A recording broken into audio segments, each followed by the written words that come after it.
बेटा हम लोग पहुंचे कॉस्ट ऑफ कैपिटल पे। कॉस्ट ऑफ कैपिटल चैप्टर में हमारा टॉपिक चल रहा था cost of debentures. Cost of debentures में जो इसके पहले हम लोगों ने इलस्ट्रेशन 1 किया वो इरिडीमेबल थे, when number of years is not given. और अभी जो हम लोग एग्जांपल करने वाले हैं ये है cost of debentures when number of years is given. When number of years मतलब period of debentures is given मतलब small n when number of years small n is given। ये टॉपिक अभी हम लोग कर रहे हैं, ठीक है।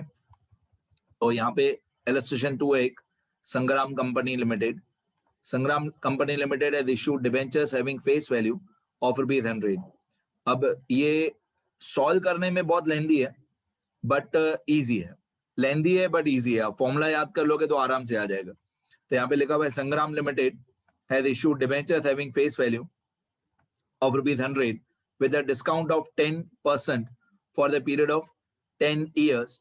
The rate of interest for debentures is 8% and the rate of tax is 50%. Find out the cost of debenture after the payment of tax. इन लोगों ने आफ्टर टैक्स पूछा है लेकिन मैंने बिफोर टैक्स आफ्टर टैक्स दोनों सॉल्व कर दिए। फिर लिखा हुआ है if these debentures are issued at premium of 10%, what will be the cost of debentures? अगर प्रीमियम पे इशू करें तो कॉस्ट ऑफ डिबेंचर क्या होगा? तो प्रीमियम पे इशू करें उसमें भी मैंने before tax after tax solve कर दिया है। तो मैंने क्या किया है, पहले डिस्काउंट वाला सॉल्व किया है। यहाँ पे स्टार्टिंग में जो लिखा हुआ था 10% डिस्काउंट, तो पहले डिस्काउंट वाला सॉल्व किया हुआ है बिफोर टैक्स और आफ्टर टैक्स, तो 2 पार्ट वो हो गए। फिर प्रीमियम वाला सॉल्व किया हुआ है बिफोर टैक्स और आफ्टर टैक्स, तो 2 पार्ट वो हो गए।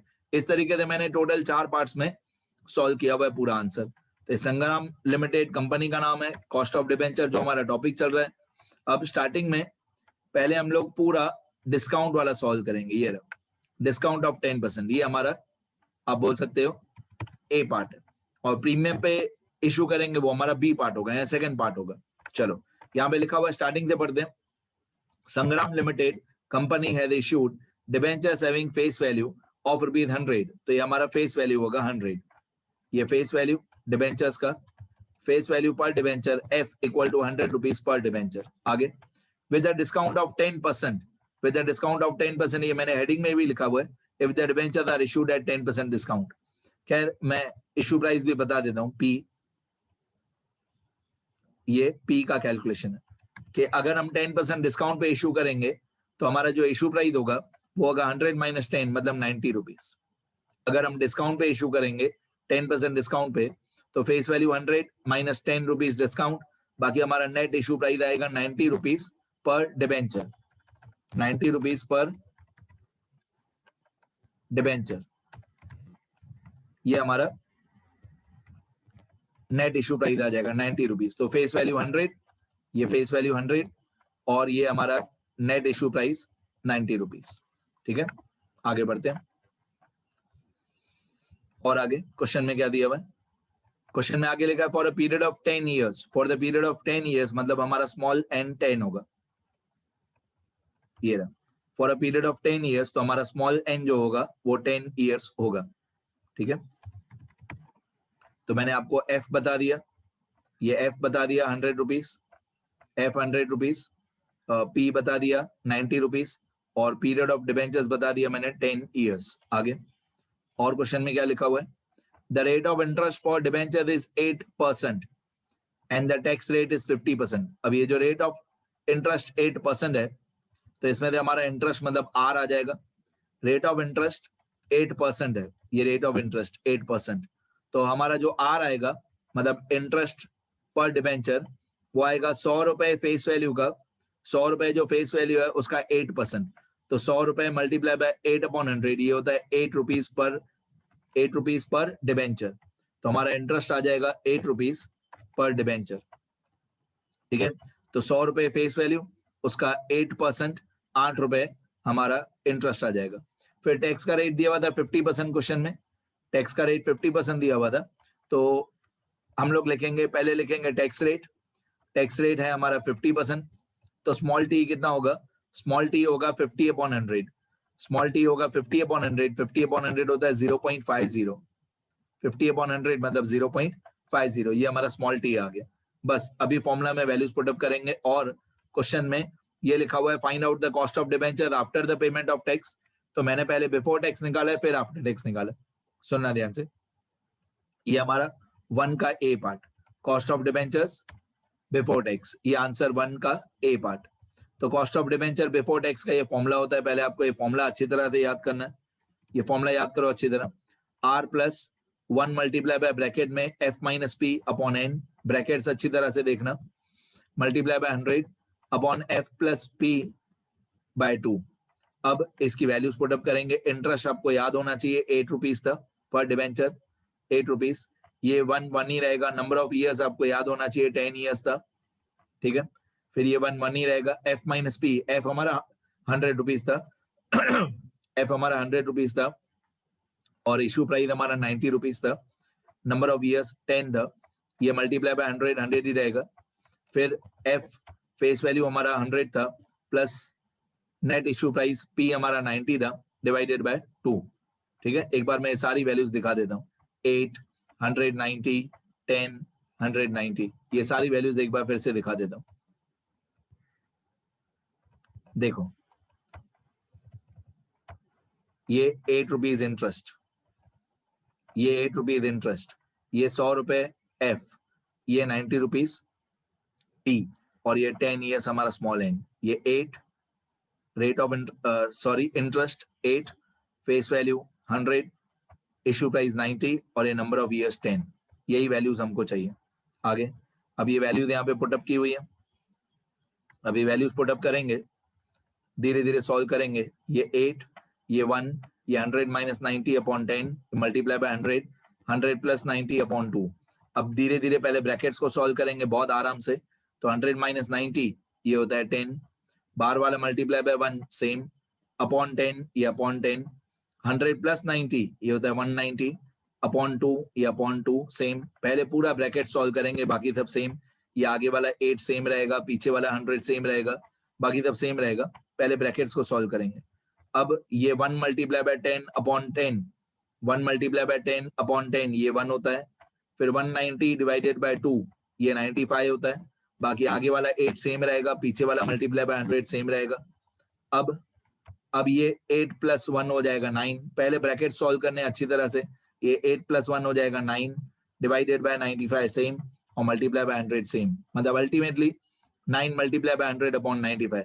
तो 9 मल्टीप्लाई बाय 100 अपॉन 95 ये होता है 9.47%, मतलब कॉस्ट ऑफ डिबेंचर आया हमारा कितना, 9.47%।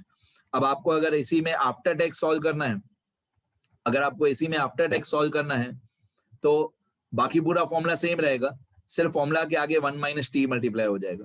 तो मैं आपको यही एडवाइस दूंगा कि ये पूरा जो बड़े बड़े ब्रैकेट्स हैं r plus 1 upon n f minus p multiply by 100 upon f plus p upon 2, ये पूरा फिर से सॉल्व ना करो, डायरेक्टली ये जो 9.47 है उसको डायरेक्टली 1 माइनस टी से मल्टीप्लाई कर दो।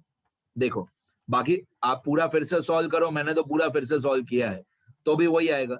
ये पूरे ब्रैकेट्स ऊपर नीचे फिर से सॉल्व करोगे फिर से 9.47 ही आएगा, ठीक है। ये देखो आगे 1 माइनस टी, टैक्स रेट था हमारा 50%, टैक्स रेट था हमारा 50%, तो स्मॉल टी था 0.50, स्मॉल टी था हमारा 0.50। मैं फिर से दिखा देता हूं ऊपर आपको, ये देखो ये क्वेश्चन 50% टैक्स, ये आंसर स्मॉल टी 0.50। अब 0.50 या 0.5 एक ही बात होती है। आगे अब जो हमारा 9.47 आंसर आया था ए पार्ट का 9.47, उसको सिर्फ 1 माइनस टी से मल्टीप्लाई करना है। तो स्मॉल टी था 0.5, अब 1 माइनस 0.5, 1 माइनस 0.5 कितना होता है, 0.5 ही होता है। बाकी अंदर सब वही है, 8 प्लस कर्ली ब्रैकेट के अंदर 1, ब्रैकेट में 100 माइनस 90 अपॉन 10 इंटू 100, फिर 100 प्लस 90 अपॉन 2, सब सेम है, सब वही है। तो ऊपर आएगा 1 इंटू 10 अपॉन 10, नीचे 190 अपॉन 2, फिर ऊपर 10 अपॉन 10 1 होता है और नीचे 190 अपॉन 2 95 होता है, सारी कैलकुलेशन वही है। फिर 8 प्लस 1 9 होता है, 9 मल्टीप्लाई बाय 100 अपॉन 95 वही आएगा 9.47, जो ऊपर आया था ए पार्ट में 9.47 बिल्कुल सेम है। इसको सिर्फ 1 माइनस टी के साथ मल्टीप्लाई करना है। अब 1 माइनस टी मतलब 1 माइनस 0.5, ये 1 माइनस टी था हमारा, 1 माइनस टी मतलब 1 माइनस 0.5, ये होता है 0.5, तो ये 0.5 0.5 0.5 0.5 एंड तक ऐसे ही रहेगा 0.5, फिर लास्ट में 9.47 उसको मल्टीप्लाई बाय 0.5 कर देंगे, तो ये आएगा हमारा आंसर 4.74%। ये हमारा आंसर आएगा 4.74% कॉस्ट ऑफ डिबेंचर्स, 4.74%। ये हो गया आफ्टर टैक्स। अब सेकंड पार्ट में पूछा था कि अगर हम डिबेंचर्स को इशू करें एट 10% प्रीमियम, अगर हम 10% प्रीमियम पे इशू करेंगे तो सिर्फ पी चेंज हो जाएगा हमारा, इशू प्राइस। ऊपर वाले में था 10% डिस्काउंट, तो उसके अंदर हमने 1A 1B किया, अभी है 10% प्रीमियम, तो हमारी फेस वैल्यू है 100 रुपए, 100 रुपीज, 100 रुपीज में 10% प्रीमियम ऐड करेंगे तो ये हो जाएगा 100 प्लस 10 मतलब 110, तो हमारा इशू प्राइस हो जाएगा 110। बाकी सारी वैल्यू सेम रहेंगी, सिर्फ जहां जहां पे पी था वहां पे 90 की जगह पे 110 हो जाएगा, क्योंकि ऊपर वाले में था इशूड एट 10% डिस्काउंट और अभी इस क्वेश्चन में है इशूड एट प्रीमियम, तो ये हो जाएगा 100 प्लस 10 110, बाकी सारी वैल्यू सेम। ये हमारा answer 2A cost of debentures before tax. अब इसमें वैल्यूज देखते हैं, r 8 rupees per debenture, bracket में 1 सेम रहेगा, एफ माइनस पी मतलब फेस वैल्यू है हमारा 100 और इशू प्राइस है 110, तो 100 माइनस 110, ऑब्वियसली आंसर माइनस में आएगा, नहीं आंसर माइनस में आएगा, चलेगा कोई बात नहीं, आने दो माइनस में, तो ये 1 सेम, ये कर्ली ब्रैकेट के अंदर जो 1 है वो 1 सेम, फिर एफ माइनस पी मतलब 100 minus 110 upon number of years 10 था आगे, फिर एफ प्लस पी तो 100 प्लस 110, फेस वैल्यू 100 है, इशू प्राइस 110 अपॉन 2, ये पीछे वाला 100 सेम ही रहेगा।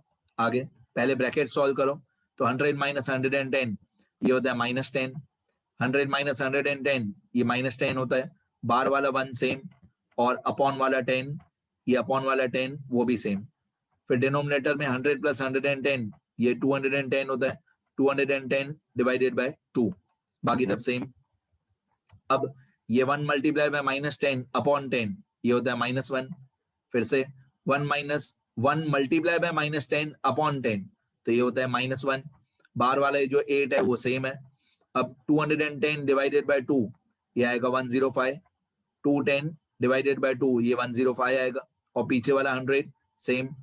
अब ब्रैकेट के अंदर 8 माइनस 1 ये 8 प्लस -1, 8 प्लस -1 ये होता है 7 डिवाइडेड बाय 105 सेम, और ऊपर जो मल्टीप्लाई बाय 100 है वो सेम, तो 7 मल्टीप्लाई बाय 100 डिवाइडेड बाय 105 तो ये आएगा 6.67%, 6.67% ये आ गया cost of debentures before tax, 6.67% अगर हम डिबेंचर्स को इश्यू करें एट प्रीमियम। अब आफ्टर टैक्स में क्या होगा, ये पूरे ब्रैकेट का आंसर जो पीछे ऊपर नीचे ब्रैकेट्स हैं उनका आंसर 6.67 ही आएगा, सिर्फ आगे 1 माइनस टी मल्टीप्लाई कर देंगे, तो ये मैं सिर्फ स्क्रॉल कर देता हूं, मैं समझाता नहीं हूं, पूरा आंसर इन ब्रैकेट्स का 6.67 ही आएगा, सिर्फ आगे 1 माइनस टी मल्टीप्लाई कर देंगे, तो 1 माइनस टी हमारा टैक्स रेट था 50%, तो टी आएगा 50 अपॉन 100 मतलब 0.5, तो आगे हो जाएगा 1 माइनस 0.5, 1 माइनस 0.5 कितना होता है 0.5 ही होता है, 1 माइनस 0.5 0.5 ही होता है, और पीछे पूरा जो ब्रैकेट्स है उसका आंसर 6.67 ही आएगा, तो ये पीछे वाले पूरे ब्रैकेट्स का आंसर सेम आया 6.67, जो 2A का आंसर आया था वही, और इसको सिर्फ मल्टीप्लाई बाय 0.5 कर देंगे, तो 6.67 मल्टीप्लाई बाय 0.5 ये होता है 3.33, तो cost of debentures after tax 3.33% if issued at 10% premium, तो ये 2B का आंसर है। तो इस तरीके से मैंने 4 पार्ट में सॉल्व किया हुआ है, डिस्काउंट में A पार्ट B पार्ट, फिर प्रीमियम में A पार्ट B पार्ट, ठीक है। ये कॉस्ट ऑफ डिबेंचर भी हो गया हमारा। मैं एक बार स्क्रॉल कर देता हूं जो भी सब बताया मैंने।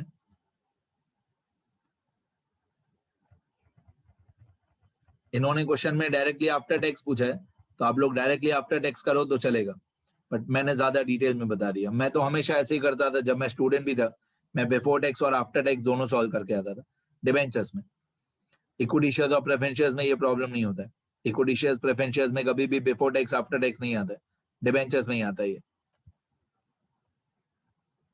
ये अच्छी तरह लिखना बेटा। ये मेरा नंबर है, कुछ भी आपको सीखना हो कभी भी कोई भी चैप्टर, तो इस नंबर पे फोन या SMS या व्हाट्सएप करना।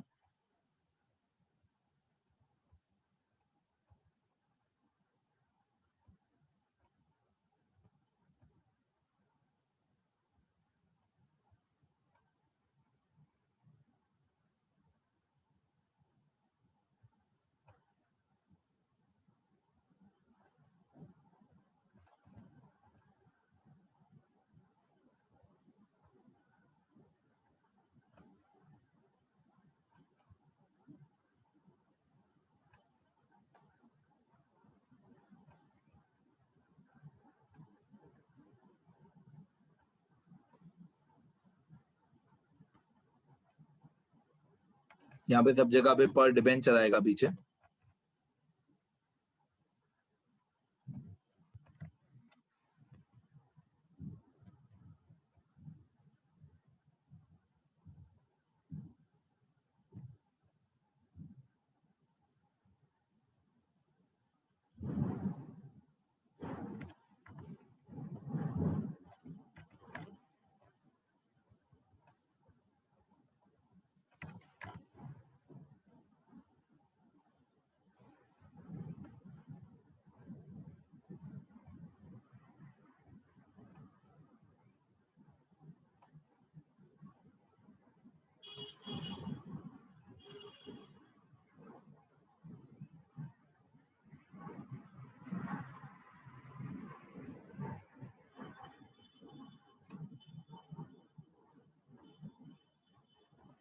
ठीक है बेटा, इतना लिखो अच्छी तरह।